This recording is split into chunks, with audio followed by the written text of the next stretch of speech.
आपको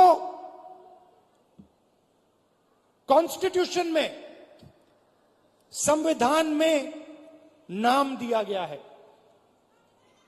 आपको संविधान में आदिवासी नाम दिया गया है।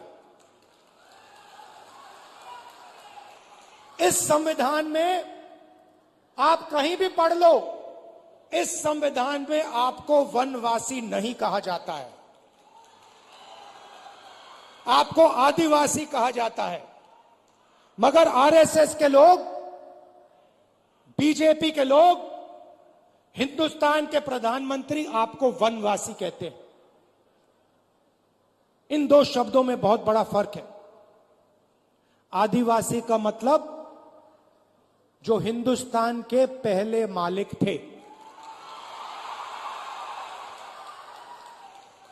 इस संविधान में बिरसा मुंडा जी ने जो त्याग किया, जो शहीद हुए, उनके शब्द हैं।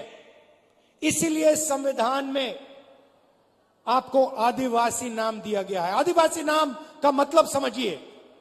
आदिवासी नाम का मतलब हिंदुस्तान के पहले निवासी, हिंदुस्तान के पहले मालिक।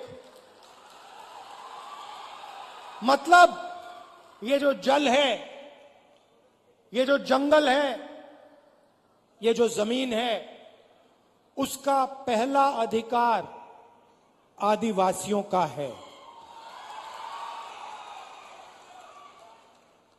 ये बात, इसके लिए बिरसा मुंडा जी लड़े थे कि जमीन हमारी, जल हमारा,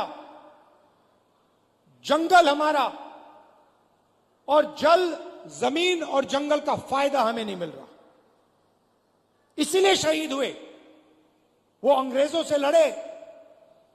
आज वही सोच लेकर नरेंद्र मोदी, आरएसएस और बीजेपी घूम रही है। वो कहते हैं आप वनवासी हो। वनवासी का मतलब आप जंगल में रहते हो। वनवासी का मतलब आपको ना जल पर, ना जंगल पर, ना जमीन पर अधिकार होना चाहिए। वो आपसे अधिकार छीनते हैं। आपको कहते हैं आप वनवासी हो, और फिर पूरे देश में जंगल काटने का काम करते हैं, आपकी जमीन छीनने का काम करते हैं।